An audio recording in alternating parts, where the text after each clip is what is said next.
ഞാന് ഇഗ്നോയില് ചേർന്നത് ഭയങ്കര ഡൗട്ടായിട്ടാണ്. കാരണം ഞാൻ 10 വർഷത്തിന് ശേഷമാണ് ഡിഗ്രി ചെയ്യാന്നുള്ള ഒരു തീരുമാനത്തില് വന്നത്.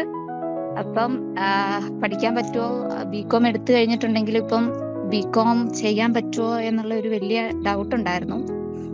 അപ്പം അതിനെല്ലാത്തിനും ഒരു ഉത്തരവായിരുന്നു ശരിക്കും ഈ ഒരു 10 സെക്ഷനിലൂടെയും. ആദ്യത്തെ സെക്ഷനുകളിലാണെങ്കിൽ നമുക്കൊരു പോസിറ്റീവ് എനർജി തരുന്ന സെക്ഷൻസ് ആയിരുന്നു എല്ലാ സെക്ഷനും തന്നെ. ബാക്കി മറ്റുള്ളവരുടെ അലുമിനീസിന്റെ സെക്ഷൻ ആണെങ്കിലും ഒത്തിരി ആൾക്കാര് നമ്മളെക്കാളും പ്രായമായവരും ഒത്തിരി വർഷം കഴിഞ്ഞിട്ടുള്ളവരും എല്ലാം പഠിക്കുന്നതൊക്കെ കേൾക്കുമ്പോഴത്തേക്കും നമുക്ക് നല്ലൊരു പോസിറ്റീവ് എനർജി ആയിരുന്നു ആ സെക്ഷൻസിൽ നിന്നൊക്കെ കിട്ടിക്കൊണ്ടിരുന്നത്. അപ്പൊ എല്ലാ സെക്ഷനിലും കയറാനായിട്ട് ഞാൻ പരമാവധി ശ്രമിച്ചിട്ടുണ്ടായിരുന്നു. അപ്പം ഈ സെക്ഷൻ ആണെങ്കിലും പിന്നെ ബികോമിന്റെ സെക്ഷൻ ആണെങ്കിലും നമുക്ക് ബികോമിനെ കുറിച്ച് കൂടുതൽ അറിയാനും എല്ലാത്തിനും ഒത്തിരി ഉപകാരമായിരുന്നു എല്ലാ സെക്ഷനും. Thank U.